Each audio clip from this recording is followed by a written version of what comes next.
don Luis Paulino Vargas, economista, y también están con nosotros acá los otros invitados. Ya les voy a dar Maynor Cruz, director de operaciones de Conarroz, y Juan Ricardo Fernández, presidente de la Asociación de Consumidores Libres de Costa Rica. Bien, iniciamos tal vez con don Maynor. La posición que tienen ustedes con respecto a esta petición que hace la OCDE a Costa Rica, que en el tema agropecuario, que ha estado ya hace varios meses pues haciendo revisión, y dice que el sector arrocero es uno de los que tiene un subsidio privilegiado, el único que tiene una ley para fijar los precios, y pues es un requisito que está pidiendo que se limite. Sí, muchas gracias, Helen. Nosotros hemos estado estudiando el documento emitido por la OCDE, el que fue presentado el lunes pasado en el ICA, en Coronado. Nosotros estamos un poco preocupados por este informe y le voy a decir rápidamente por qué. Dentro de las referencias bibliográficas que presenta este estudio está el informe del Instituto de Investigaciones en Ciencias Económicas de la Universidad de Costa Rica, que en el 2013 fue vetado por el sector arrocero nacional, con una gran cantidad de inconsistencias, con una gran cantidad de conclusiones que son ruinosas y perversas para el sector. Este estudio fue realizado como una camisa a medida por parte de una serie en ese momento, funcionarios públicos que lo que quieren es destruir y acabar con el sector arrocero nacional. Por otro lado, al leer ese estudio, en una de sus conclusiones, donde manifiesta que el arroz es uno de los productos más caros del mundo, nosotros observamos también que la fuente utilizada, que es el Rice Market Monitor que utiliza la FAO, fue mal utilizado otra vez. Y nosotros ya lo habíamos aclarado porque en algún momento la Nación sí nos había generado toda una controversia. Tenemos una respuesta de la FAO oficial donde dice que ese informe no puede ser utilizado de la forma en que se utiliza por parte de esas personas, en ese sentido de que ahí aparecen una gran cantidad de arroces que son muy distintos, unos de grano corto, unos de grano largo, y además que no aparecen en todos los países. Entonces no podemos asumir tampoco nosotros, por medio de esa fuente, que el arroz de Costa Rica es uno de los más caros del mundo. Entonces, realmente nosotros queremos solicitarle al presidente de la República de una forma muy responsable que tenga mucho cuidado con las conclusiones que este informe emite. Recordemos que muchos de los países de la OCDE que están involucrados como miembros son países que tienen muchísima desigualdad, muchísimo desempleo. La OCDE nace en 1960 con una serie de países ricos, ¿verdad?, miembros, y también ellos pues emiten una serie de recomendaciones, no solamente para los países miembros, sino para los países que no son miembros. Pero de igual forma hay que tener mucho cuidado. Yo alabo las palabras del presidente de la República donde dice: es muy fácil hacer uno de estos estudios en un escritorio, pero tampoco voy a poner yo en riesgo toda la seguridad social, empleos en zonas rurales, por estar también haciendo caso a estas cosas. Entonces queremos hacer esa advertencia porque es algo muy serio. Bien, Juan Ricardo Fernández, presidente de la Asociación de Consumidores Libres de Costa Rica. Esta solicitud, recomendación que hace la OCDE el lunes pasado a Costa Rica, de cierta forma es un espaldarazo a lo que ustedes han venido, su posición sobre el tema de las ayudas que se le dan al arroz en nuestro país. Buenos días. Buenos días y muchas gracias por la invitación y buenos días a todos los que nos escuchan y nos están viendo. Digamos que es coincidente con la posición que hemos venido sosteniendo a lo largo de muchos años. El señor cita un estudio que le incomoda, pues siempre... yo creo que en el país se han dado una gran cantidad de estudios sobre el tema del arroz y todos muy coincidentes. Han habido varios estudios de la Universidad de Costa Rica, de la Universidad Nacional, del Banco Mundial, en fin, varios economistas nacionales también han abordado el tema y todos coinciden más o menos con lo que dice la OCDE. Y definitivamente hay cosas que son muy alarmantes, por ejemplo, de que el 97% de todas las ayudas al sector agropecuario lo consume el tema del arroz. Y sobre todo, otro aspecto que a nosotros nos parece que es fundamental, que es una política muy regresiva, donde vemos una alta concentración en unas pequeñas empresas, 6 empresas, por ejemplo, que producen más de la mitad de toda la producción nacional, e industriales que absorben una cantidad enorme de subsidios y es pagado por los consumidores más pobres del país, que consumen más o menos la mitad de todo el consumo nacional. Para darle un ejemplo, esto es de acuerdo a los cálculos de la OCDE y son cálculos oficiales de acuerdo a COMEX, aunque hay economistas nacionales que han hecho cálculos diferentes, todavía más alarmantes. En lo que llevamos de este siglo, todos los consumidores le hemos transferido a este grupo de productores, bueno, yo tengo datos del 2001 al 2014, que son 684 millones de dólares, es una cantidad realmente espectacular, y si mantenemos la tendencia y lo proyectamos al 2017, esa cantidad podría alcanzar más o menos 1.000 millones de dólares. De acuerdo a un estudio que hizo el economista Bernal Jiménez, el 98% va a las pequeñas y grandes empresas dedicadas a la producción e industrialización del arroz. Y bueno, siempre es el pequeño agricultor, el microagricultor que quieren dar la cara del sector arrocero, pues no es, recibe ese 1.2%, algo así de ese subsidio. Nosotros no estamos en contra de ningún sector productivo, lo que pasa es que nos parece que es un mal diseño de una política pública que tiene efectos muy perversos, donde hay una alta concentración de subsidios a unos cuantos muy grandes y muy ricos y es financiada por los más pobres de este país. Nosotros nos parece que deberían de existir políticas públicas que ayuden tanto a los productores como a los consumidores y que en un país donde todo está artificialmente encarecido, ¿verdad? Más bien lo que deberíamos de pensar es en ir reduciendo esos costos. Hay dos aspectos adicionales que quiero decir. Primero, que la fijación de precios es perversa y de acuerdo a las leyes nacionales debería ser simplemente temporal. Generalmente una política de fijación de precios es para proteger al consumidor, cuando hay una posición dominante de unas cuantas empresas que pueden abusarse de ese poder que tienen y poner precios muy altos. No, aquí es al revés, aquí tenemos una fijación de precios que más bien es para favorecer al sector y en contra de todos los consumidores. Y ya como la cereza del pastel de lo absurdo de esto fue el último decreto que sacó el MEC que prohíbe el bandeo. O sea, que era una especie de oferta que se le podía mejorar al consumidor poniéndole, ¿cómo se llama?, como una bandita, una latita de frijoles o de garbanzos y todo eso. Todo eso también, eso pone en evidencia pues los tentáculos tan fuertes que tiene este grupo de presión dentro del gobierno, que hasta eso que es tan absurdo logran poder pasar. Bien, también es importante recalcar que habíamos invitado a alguien del Ministerio de Comercio Exterior, hicimos lo posible para que estuvieran acá, pero no fue posible. Luis Paulino Vargas, economista, la OCDE o la OCDE, la Organización para la Cooperación y el Desarrollo, Costa Rica aspira a ingresar a este grupo desde hace ya varios años. ¿Qué significan estas posiciones de OCDE para las intenciones de Costa Rica de ingresar a esta organización internacional? Sí, buenos días.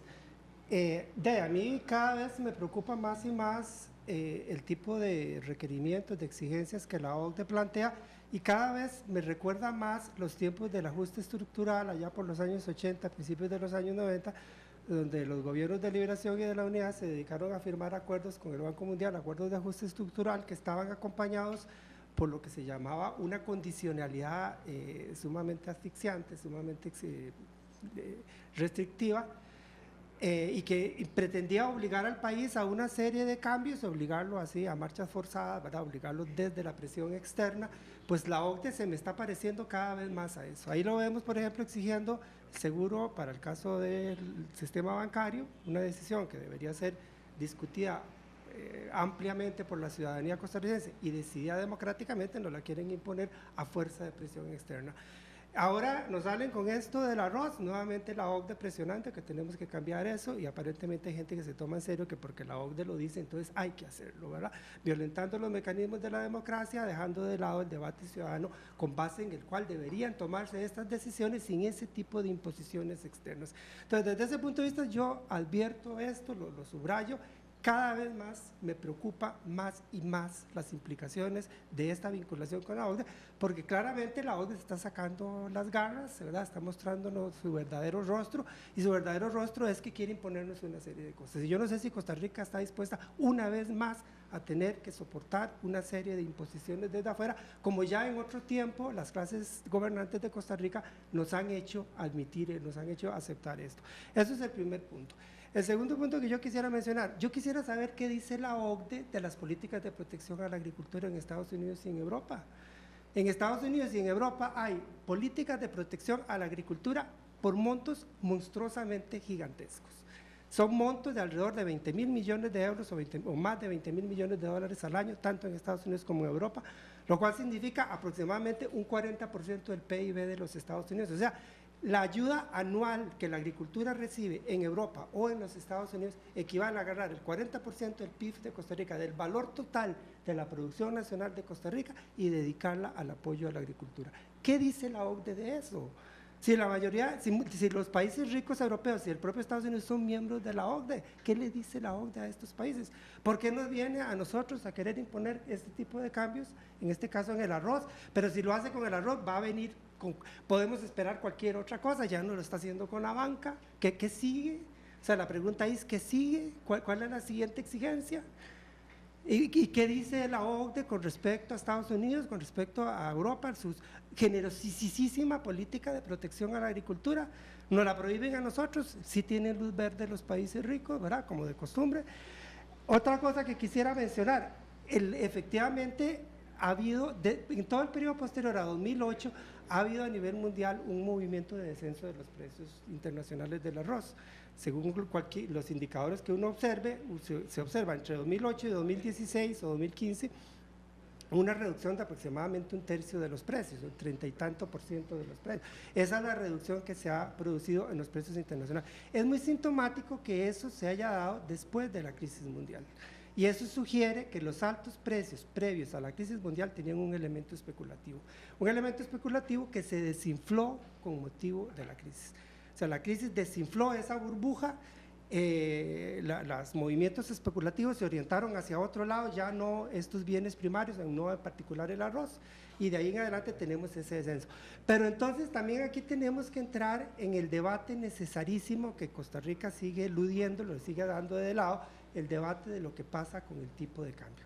Porque toda esta historia de los precios más bajos del arroz, en parte, por mínimo una parte, pero una parte considerable, que podría ser alrededor de un 25%, está afectado por el tipo de cambio, porque tenemos un tipo de cambio en un nivel irreal, un tipo de cambio que está sobrevalorizado en alrededor de un 25%. Ese 25% es un abaratamiento artificial del arroz y de muchas otras cosas que se importan. Y eso también tendría que corregirse si es que queremos correcciones sanas de las cosas, ¿verdad?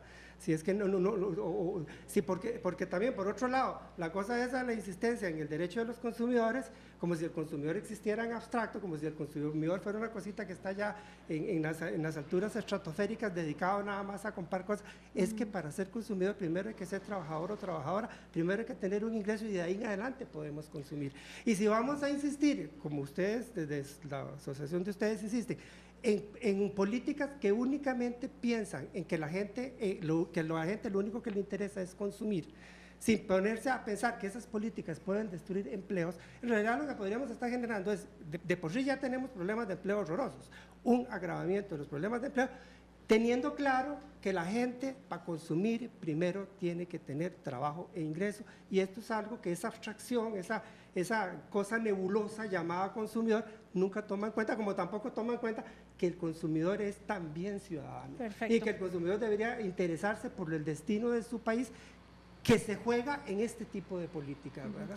Antes de dar el espacio de réplica, don Juan Ricardo Fernández, don Maynor, usted también quiere pues apadrinar un poco lo que dice don Luis Paulino, y ¿cuál cree usted que podría ser la posición o debería ser la posición de gobierno en este tema? Porque ya como decía don Luis Paulino, la OCDE ha venido haciendo sugerencias o ha venido pidiendo cambios a nivel económico en Costa Rica, y el presidente dijo que se iba a revisar a nivel interno este tema. ¿Qué preocupaciones y qué piden ustedes al gobierno que tenga una posición en defensa de los arroceros? Bueno, Helen, en primera instancia me preocupa la posición tan irresponsable de este señor aquí presente, don Juan Ricardo, porque él viene desde hace mucho tiempo atacando al sector arrocero nacional. Don Luis Paulino lo menciona muy bien. El precio del arroz a nivel mundial es subsidiado y en este momento los precios están deprimidos. Cualquier oportunista, como el que él mencionó, ¿verdad?, que haya hecho estudios, que han habido aquí personas que se han oportunistamente traído arroz barato del Cono Sur y han desestabilizado el mercado. Un mercado que está del industrial que le compra al productor, que es el que produce en el campo, el que se suda. Yo no puedo aceptar bajo ninguna circunstancia de que un informe que viene a darse de una forma perversa también, utilizando un estudio que ya nosotros habíamos vetado, primero que nada, y escuchando los argumentos de los consumidores, que ellos para nada son defensores de los consumidores, más bien son defensores de las grandes cadenas comercializadoras que se quieren hacer con unos pocos la importación de arroz, mientras aquí vamos a perder empleos en zonas rurales, vamos a perder toda la parte social de zonas rurales. ¿Cuánto es un pequeño productor en Sudamérica, don Juan Ricardo? ¿Cuánto es un gran productor aquí en Costa Rica? Aquí un gran productor es de 200 hectáreas, 300 hectáreas. En Sudamérica es de 1000 hectáreas para arriba. Y nosotros estamos defendiendo los productores de otros países a costas de nuestros productores. Y ya es tiempo de que aquí se hable muy claramente las cosas. Porque el sector arrocero es un sector que genera empleo y encadenamientos productivos. El sector arrocero es un sector que tiene muchísimos años y ahora por unos cuantos que se metieron a comercializar arroz oportunistamente porque los precios están muy bajos, ahora vamos a perder todo ese encadenamiento productivo. Nosotros tenemos que proteger el sector arrocero, tenemos que proteger a los consumidores también, yo estoy de acuerdo con eso, pero tenemos que llegar a un equilibrio para que no muera la producción en este país. El área de siembra, desde el 2010 que se sembraron 80,000 hectáreas, a esta fecha 40,000 hectáreas ha bajado casi un 50% y se han desaparecido más de 600 productores. Y nosotros queremos seguir insistiendo de que lo adecuado es traer el producto de afuera que es más barato.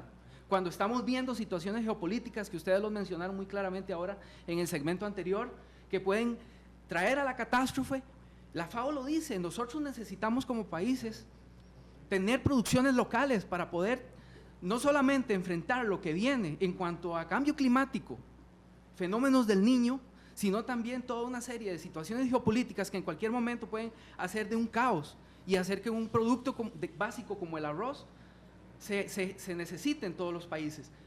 Lástima que tengamos tan poco tiempo, porque la verdad es que este es un tema bastante controversial y don Juan Ricardo, yo realmente respeto su opinión, pero no la comparto y voy a luchar hasta el final y le pido al presidente de la República muy encarecidamente que vea muy con lupa este informe de la OCDE, que está basado en un informe ya perverso de por sí que hizo la Universidad de Costa Rica. Muy bien, Juan Ricardo Fernández. Bueno, le agradezco a don Maynor, ¿verdad?, los insultos, porque me parece que eso siempre sale cuando escasean las ideas. Aquí estamos hablando sobre las ideas y sobre estos temas de una manera muy seria, ¿verdad? Voy a referirme a varias cosas. Primero, cualquier economista medianamente estudiado sabe que el proteccionismo en general destruye empleos, porque usted está dedicando recursos de la sociedad a producir determinadas cosas que le salen más caro a toda la sociedad. Entonces encarece el producto, desvía recursos de la producción de otros que pudiera haber sido más eficiente. Hay otros que añoran, digamos, los 80 o los 70 y volver al modelo anterior, pero bueno, el mundo ya ha cambiado, el país ha cambiado. Y bien o malo, que no nos haya gustado algunas cosas de los procesos de cambio, de apertura al mundo, es una realidad, y más bien ha sido una realidad positiva, más bien ha sido una realidad que llegó tarde al país. En los años 60 muchos países se abrieron al mundo. Costa Rica se abrió apenas en los 80. Aquellos que se abrieron al mundo son los que gozan de los niveles de bienestar más altos que hay en el mundo. Empecemos como los tigres asiáticos, Taiwán, Japón, ¿cómo se llama? Singapur y otros, que son una envidia. Entonces, más bien el argumento aquí del empleo va en contra de ellos. Este tipo de proteccionismo destruye empleos.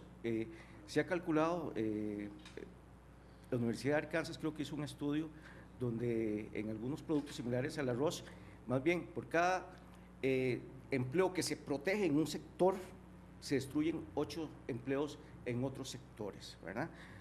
Ahora, hablemos de los subsidios. Yo creo que en Estados Unidos, a partir del 2014, creo que ya no se subsidia nadie el arroz, pero los subsidios son distintos. Hay diferentes tipos de subsidios. pero lo que importa es si ese subsidio incide en el precio internacional. Y varios estudios también muestran que la incidencia generalmente es de un 1 o un 2%. Más bien, esas ayudas importantes que se dan es a veces para restringir la cantidad de producción, lo que hace más bien que el precio aumentara, no que bajara, así que no hay ninguna competencia leal. Más que baje el precio es bueno, que baje el precio de las cosas, no solo del arroz, de, ¿cómo se llama?, de la ropa, de todas las cosas, porque la gente, ¿cuál es el problema de la sociedad? Que la gente no le alcanza la plata. ¿Por qué hay pobres? Porque no les rinde los pocos ingresos que ellos tienen. Entonces, en la medida que ellos tengan acceso económico a más bienes y servicios, pues mejor. La OCDE lo que es un club de países ricos, como dice mucha gente, pero más o menos establece las mejores prácticas de gobernanza, ¿verdad? Entonces es un modelo, a seguir yo creo que hay mucho que aprender. Si ellos subsidian, pero el mismo informe de la OCDE dice que los niveles de protección en el sector arrocero supera por mucho incluso de los países europeos, ¿verdad? Así que incluso hay niveles de subsidio que son permitidos, la OMC permite más o menos 15 millones, aquí hemos llegado, digamos, como en el 2010, a 109 millones de dólares que pasan de los bolsillos de unos consumidores a unos cuantos productores. De acuerdo a un estudio de Bernal Jiménez en el 2012, donde compara los precios, ¿verdad?, les agrega los costos de transporte, de comercialización y todo eso, más bien eso llega a un monto escandaloso de 380 o 390 millones de dólares, que es la transferencia de todos nosotros como consumidores a unos cuantos. Entonces, es una política regresiva.